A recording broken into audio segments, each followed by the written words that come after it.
Merhabalar, kanalıma hoş geldiniz. Bugünkü videomuzda bu güzel bluzumuzu örüyoruz.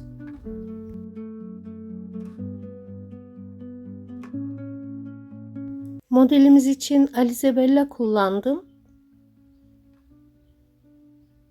Daha ince bir cotton gold da kullanabilirsiniz. Ve 3 milim tığ kullandım. Bismillahirrahmanirrahim. İlmeğimizi yapıyoruz. Ve 5 zincir çekerek motifimize başlıyoruz.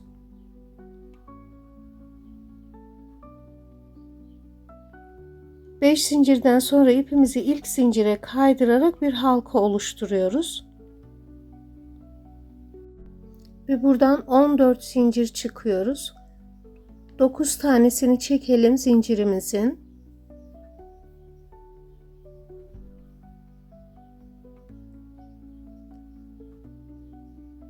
Dokuz zincirden sonra 10. zincire parmağımızın ucunu koyarak ya da tırnağımızı koyarak belirliyoruz ve 5 zincir daha ilave ediyoruz. Sonra bu 5. zincire ipimizi kaydırıp bir halka oluşturuyoruz. Sonra 3 zincir çekiyoruz. 3 zincir sayıyoruz. 3. zincire ipimizi kaydırıyoruz. Ve ipimizi zincirin altından geçirip tığa doluyoruz. Oluşturduğumuz halkanın içerisine 3 tane ikili trabzan örüyoruz.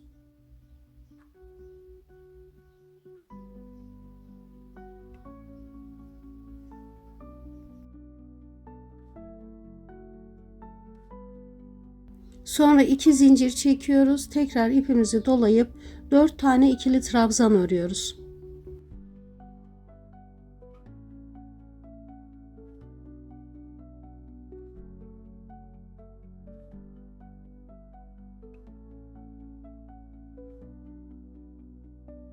İki zincir çekiyoruz. 4 tane daha ikili trabzan örüyoruz.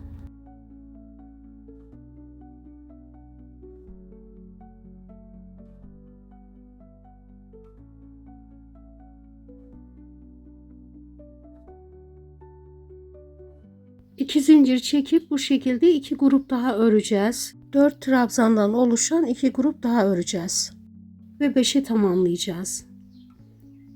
Evet, bu şekilde 2, 3, 4 ve 5. 4 trabzandan oluşan 5 grubumuz oldu. Şimdi ipimizi şu 3 zincir çekerek çıkmıştık ya. Sonuncu zincire ipimizi kaydırıyoruz. 6 zincir çekiyoruz. Ve göbeğe dönüyoruz. Bu 6 zinciri şu oluşturduğumuz halkanın içerisine sık iğne ile sabitliyoruz.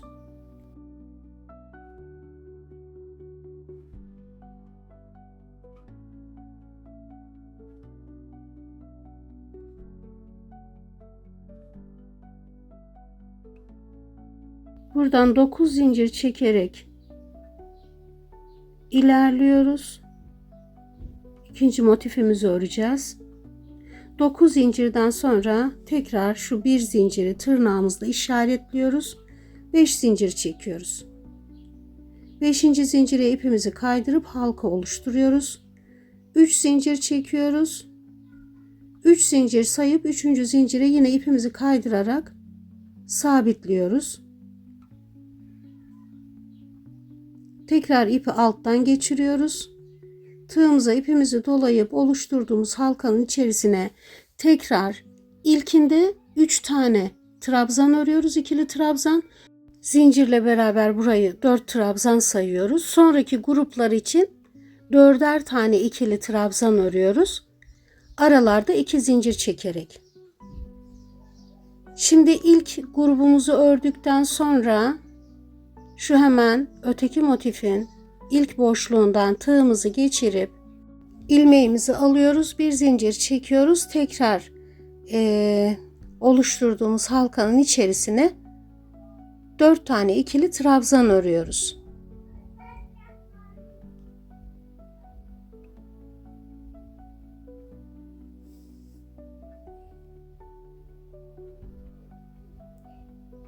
Evet, bağlantımızı yaptık ve 3 grup daha öreceğiz aynı şekilde. Aralarında 2 zincir çekerek.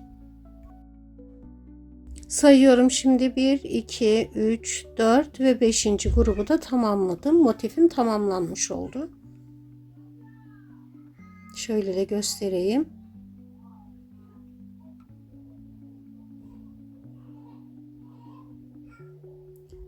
Şimdi tekrar şuradan 3 zincir çekip çıkmıştım. Son zincire ipimi kaydırıyorum.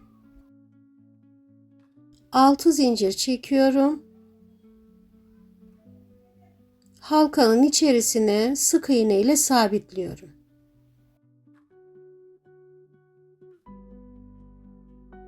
Motifimiz 8 küçük motiften oluşuyor. İkisini ördük. 6 tane daha aynı şekilde motif örüyoruz. Evet, böylece 8'i tamamlamış olduk. Şimdi şu son motifi örerken öteki motifle bağlantısını da göstereyim. Bakın 4 tane grup ördüm. 4. gruptan sonra bir tane zincir çekiyorum ve birleştireceğim motifin şurada bakın şu ilk ilmeğinden tığımı batırıp ilk boşluktan ilmeğimi alıyorum, bir zincir çekiyorum, dönüyorum ve son grubu örüyorum.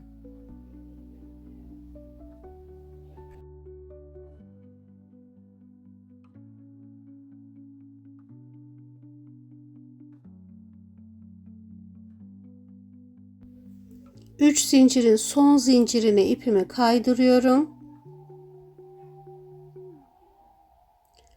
6 zincir çekiyorum.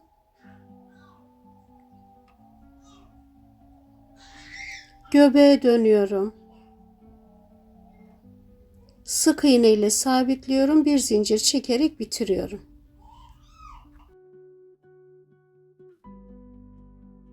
Şimdi tüm motiflerin, bütün olan motifin birleştirmesini göstereceğim. Bakın 3 grup ördüm. 3 gruptan sonra bir zincir çekiyorum.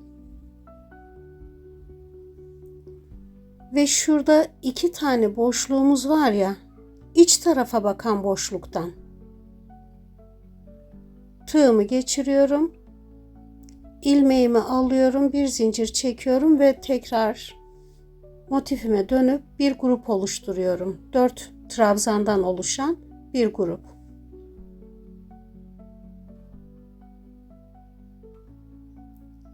İki zincir çekiyorum ve son grubu örüyorum. Bu küçük motifin nasıl örüldüğünü biliyorsunuz zaten.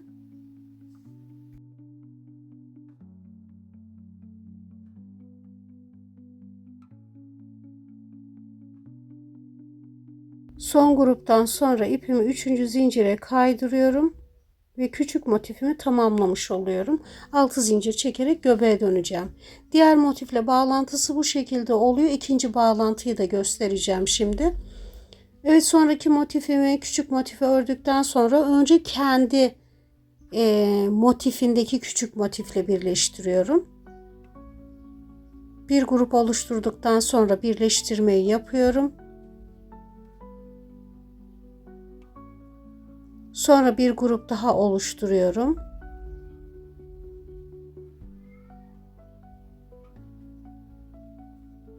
İkinci grubu tamamladıktan sonra bir zincir çekiyorum ve diğer bütün motifin, tüm olan motifin ilk ilmeğinden, bakın iç tarafa bakan boşluklardan alıyorum ilmeğimi.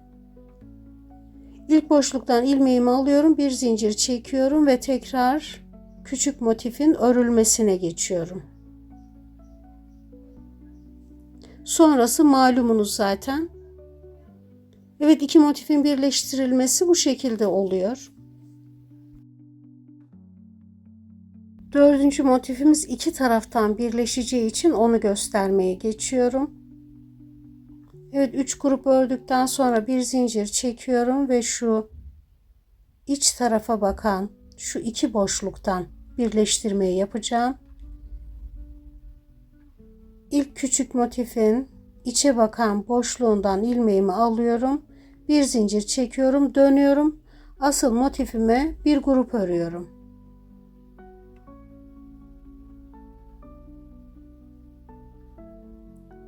2 zincir çekiyorum, son grubu örüyorum.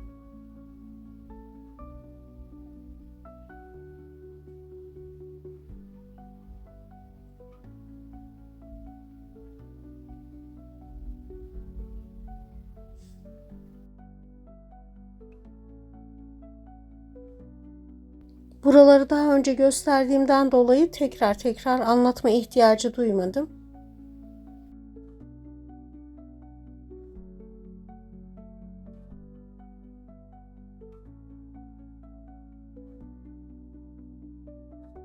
Şimdi ikinci küçük motifi de örüp tekrar birleştirmesini göstereceğim. Küçük motifin ilk grubunu ördükten sonra kendi motifiyle birleştirmesini yapıyoruz. Sonra dörtlü grubumuzu örüyoruz.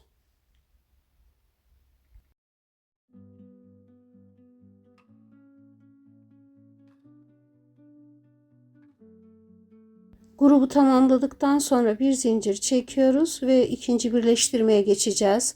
İçe bakan boşluktan tığımızı batırıyoruz. İlmeğimizi alıyoruz. Bir zincir çekiyoruz ve tekrar asıl motifimize geçip dörtlü bir grup oluşturuyoruz. Şimdi burayı tamamladık. İkinci motifle birleştirmeyi göstereceğiz. Küçük motifi ördükten sonra, bakın kendi motifiyle birleştirmesini gösterdikten sonra bir boşluk arada kalacak şekilde 3 tane grup oluşturmuş oldum. 3. grubun sonunda bir zincir çekip iç tarafa bakan boşluktan tığımı batırıyorum ve buraya birleştiriyorum. Bir zincir çekip tekrar dörtlü bir grup oluşturuyorum.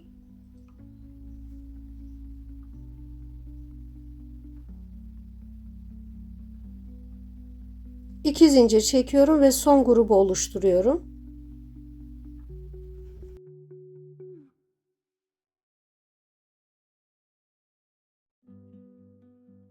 Üçüncü zincire ipimi kaydırıp tekrar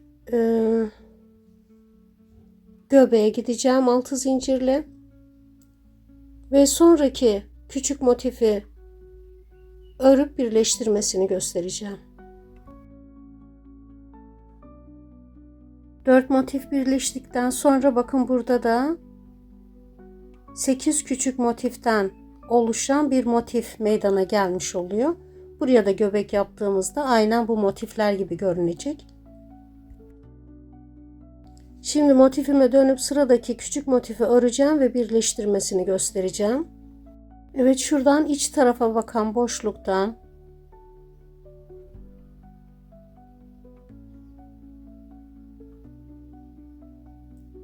gruptan sonra bir zincir çektim. İç tarafa bakan boşluktan tığımı geçirip ilmeğimi alıyorum. Bir zincir çekiyorum ve tekrar küçük motifin yapımına geçiyorum. Ve gruplarımı oluşturuyorum. Bu son birleştirmeydi.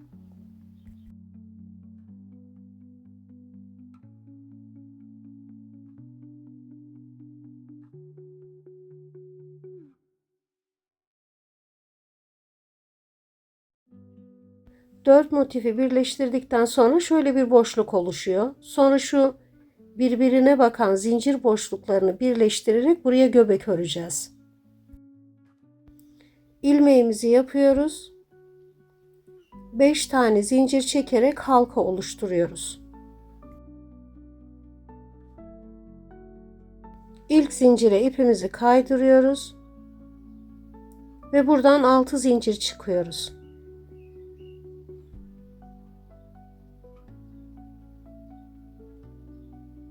Sonra tığımızı çekip zincir boşluğundan geçiriyoruz. İlmeğimizi alıyoruz. 6 zincir çekiyoruz. 6 zinciri oluşturduğumuz halkanın içerisine sık iğne ile sabitliyoruz. Başlangıç ipimizi de yürüterek tekrar 6 zincir çekiyoruz. Ve sıradaki motifin zincir boşluğundan tığımızı geçiriyoruz. İlmeğimizi alıyoruz. 6 zincir çekip tekrar göbeğe dönüyoruz. 6 zinciri sık iğne ile halkanın içerisine sabitliyoruz. Bu şekilde dönerek boşluğu dolduracağız.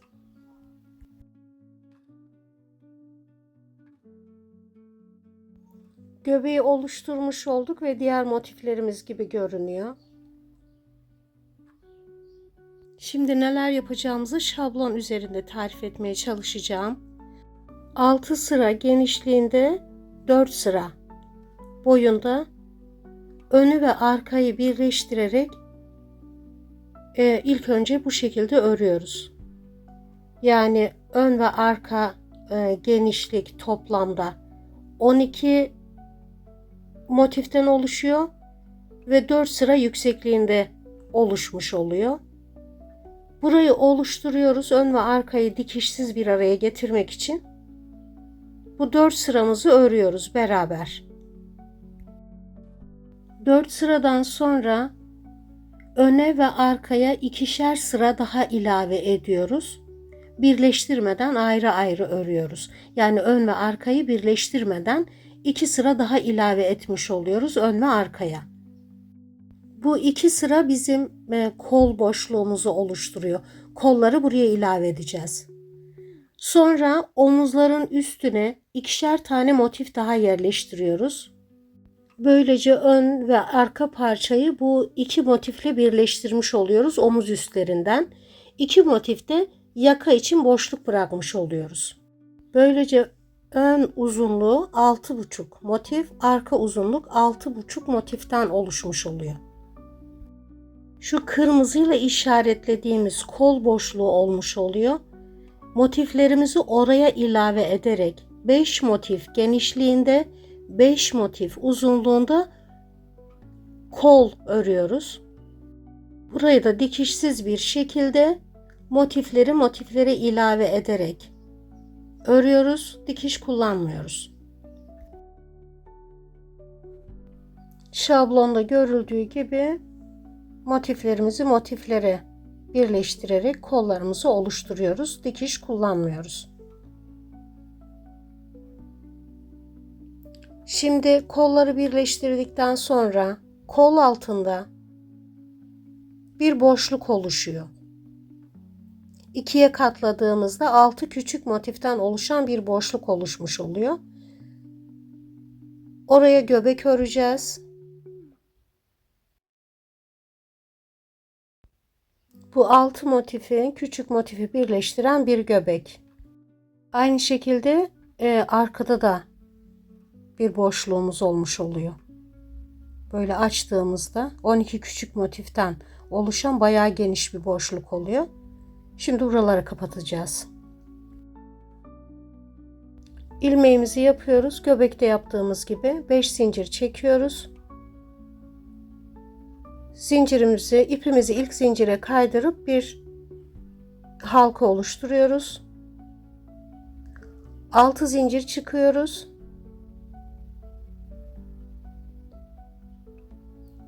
Tığımızı şu tam ortaya bakan boşluklardan zaten ortaya bakan birer tane boşluk kalmış oluyor motiflerde. Oradan tığımızı geçirip ilmeğimizi alıyoruz. 6 zincir çekiyoruz ve halkaya sık iğne ile sabitliyoruz. İpimizi de yürüterek.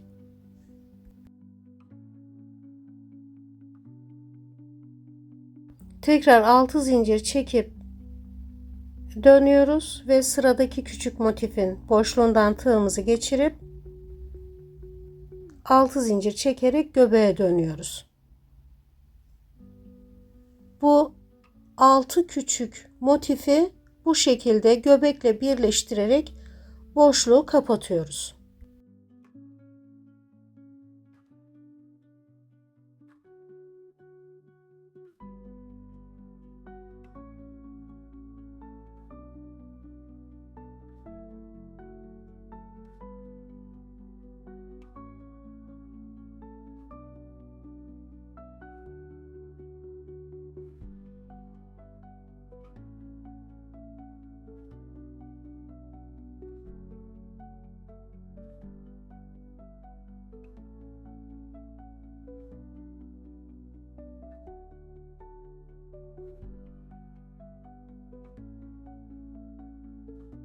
3 motifimiz kaldı. Onlara da aynı işlemi uygulayarak burayı tamamlayacağız.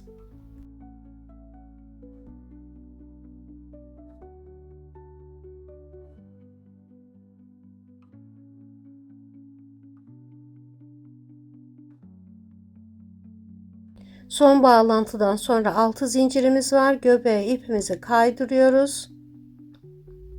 Bir ilmek yaparak burayı tamamlıyoruz.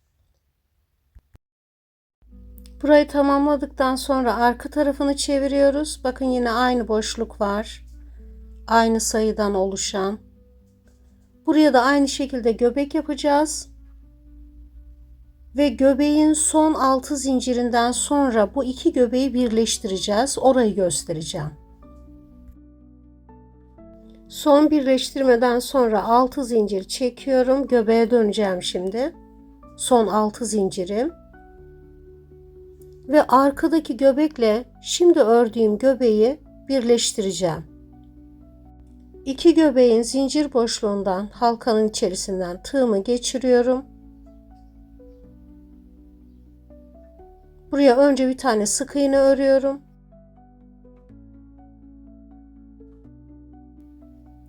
Sonra aynı yerden tığımı geçirerek ipimi kaydırıyorum. Bir zincir çekip bitiriyorum.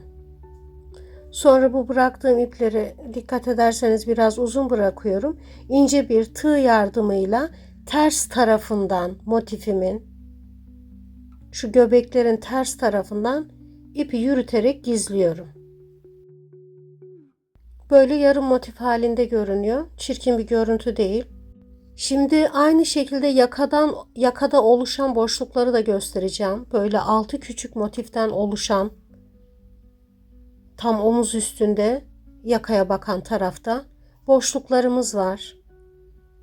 Ben üçünü doldurdum. Üçünü kapattım. Bu şekilde kapattım. Kol altında ördüğümüz gibi göbek örerek kapatıyoruz. Bakın burayı da kapattım. Arkasını da kapattım. Şimdi bir tek boşluk bıraktım. Size göstermek için. Burada aslında kol altını ördüğümüz gibi örüyoruz. Şu 6 motifin ortasına göbek örüyoruz. İlmeğimizi yapıyoruz. 5 tane zincir çekip bir halka oluşturuyoruz.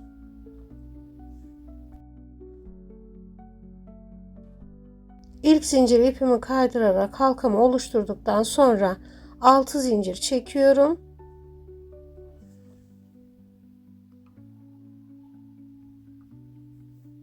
Şöyle boşluğu kendime göre ayarladım. Zincir boşluğundan şu omuz üstüne bakan bir zincir boşluğu daha var. Oradan değil, iç tarafa bakan boşluktan, şuradan ikincisinden tığımı batırıyorum. İlmeğimi alıyorum. 6 zincir çekip halkanın içerisine sık iğne ile sabitliyorum. Tekrar 6 zincir çekiyorum ve sıradaki motifin zincir boşluğundan tığımı geçirip ilmeğimi alıyorum. 6 zincir çekip göbeğe dönüyorum. Sık iğne ile halkaya sabitliyorum.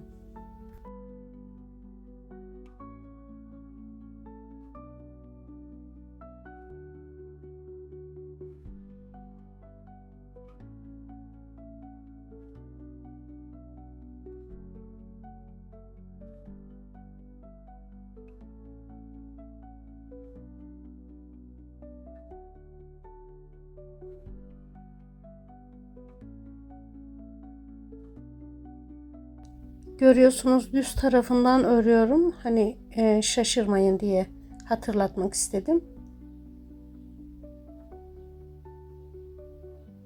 Göbekte motifimiz gibi düz tarafı görünsün diye düz tarafından örüyoruz.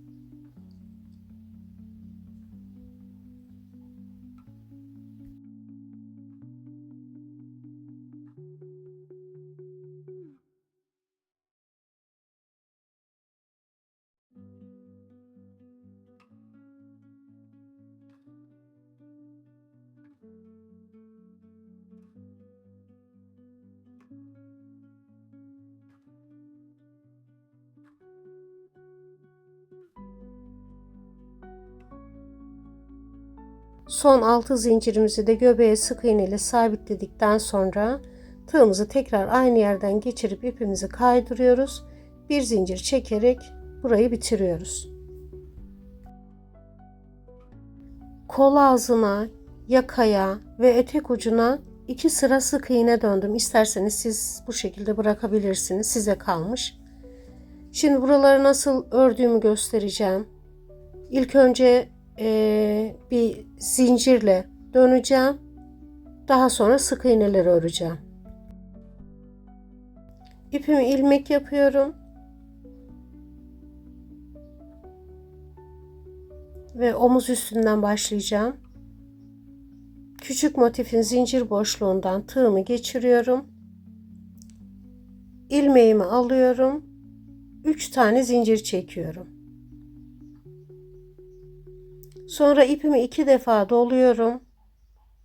Göbekteki halkanın içerisine üçlü bir trabzan örüyorum. 3 zincir çekiyorum. Aynı yere bir tane daha üçlü trabzan örüyorum.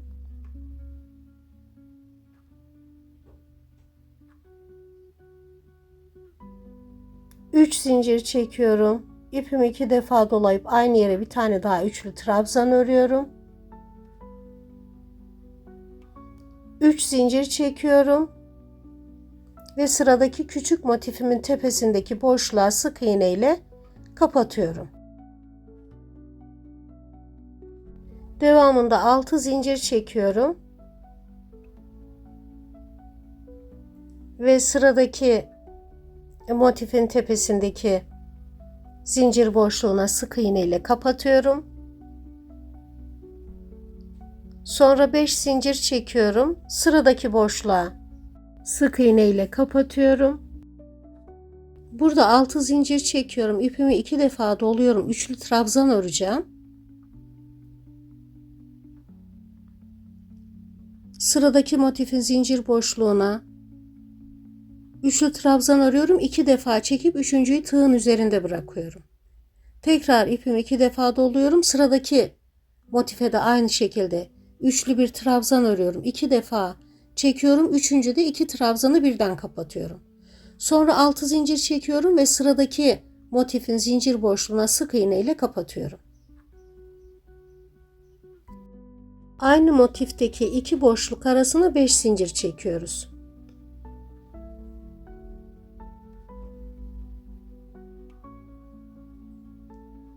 Sonra 6 zincir çekiyoruz. Diğer motife geçiyoruz. Sık iğne ile kapatıyoruz. Şimdi şuradaki gibi tekrar şu göbekteyiz. Şu yarım göbekteyiz. 3 zincir çekiyoruz burada. Başta da aynı şeyi yapmıştık. İpimizi 2 defa dolayıp şu göbekteki halkanın içerisine üçlü trabzan örüyoruz. 3 zincir çekiyoruz. Aynı yere bir tane daha üçlü trabzan örüyoruz. 3 zincir çekiyoruz. Aynı yere bir tane daha üçlü trabzan örüyoruz. 3 zincir çekiyoruz. Sıradaki motifin zincir boşluğuna sık iğne ile kapatıyoruz. Yakamızın ön tarafını bu şekilde tamamlamış olduk. Arka tarafta aynen bu şekilde tamamlanacak. 2 motif arasına 6 zincir çekiyoruz. Ve motifin tepesindeki zincir boşluğuna sık iğne ile kapatıyoruz. 3 zincir çekiyoruz. Burası gibi öreceğiz. Arkayı da bu şekilde döneceğiz. Sıramızı bu şekilde tamamladıktan sonra bakın başlangıç noktamızdayız. Son 6 zincirimizi çektik 2 motif arasında ve ilk başlangıç noktamıza ipimizi kaydırıyoruz.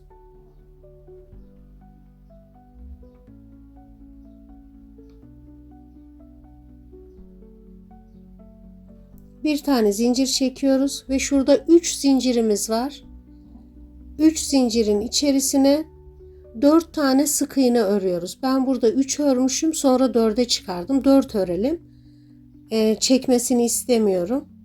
Şu 3 zincirlik boşluklara 4'er tane sık iğne örüyoruz.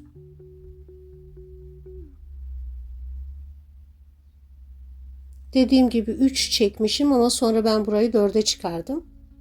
Şimdi burada 6 zincirimiz var. Buraya 7 tane sık iğne örüyoruz.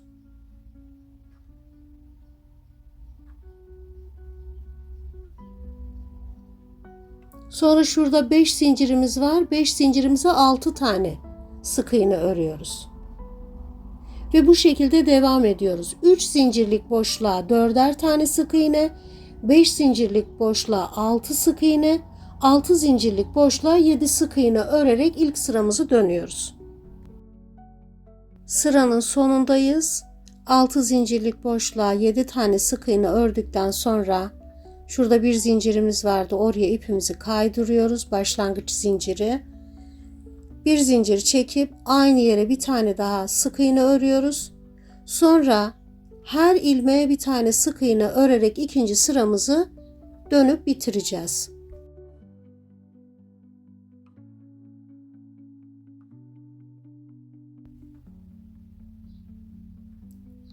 Başlangıçtaki zincire ipimizi kaydırıyoruz. Bir zincir çekerek bitiriyoruz.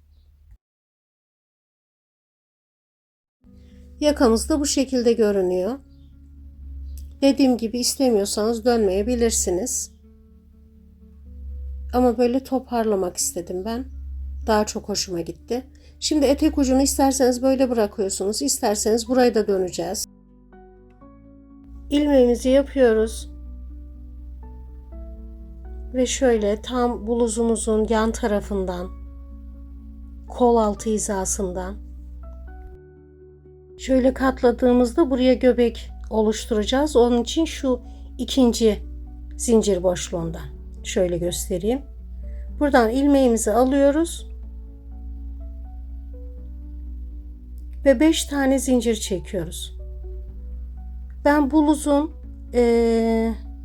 etek ucuna her yere 5 zincir çekerek, hani kafa karışıklığı da olmasın. Evet, yaka farklıydı ama burada her zincir boşluğunun arasına 5 tane zincir çekerek dönüyorum. Burada da 5 zincir çektim. İpimi 3 defa doluyorum burada. Ve ilk motifin zincir boşluğuna göbek oluşturacağız. Dörtlü bir trabzan örüyorum. 3 defa çekiyorum.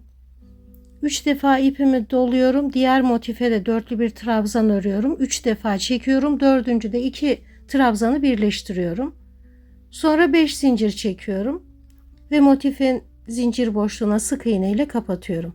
Şöyle göstereyim. Zaten etek ucundaki bütün yarım motifler bu şekilde örülüyor. Tekrar 5 zincir çekiyorum. Sıradaki zincir boşluğuna sık iğne ile kapatıyorum. 5 zincir çekiyorum. Diğer motifin zincir boşluğuna sık iğne ile kapatıyorum. 5 zincir çekiyorum. Sıradaki boşluğa sık iğne ile kapatıyorum. Tekrar göbek yapımına geçiyorum. 5 zincir çekiyorum. İpimi 3 defa doluyorum. Ve şuraya üçlü bir trabzan örüyorum. 3 defa çekiyorum, dörtlü trabzan örüyorum. 3 defa çekiyorum, dördüncüyü tığın üzerinde bırakıyorum. Tekrar 3 defa ipi doluyorum. Diğer boşluğa da aynı şekilde trabzan örüp 2 trabzanı birden kapatıyorum. 5 zincir çekiyorum. Sıradaki motifin zincir boşluğuna sık iğne ile kapatıyorum.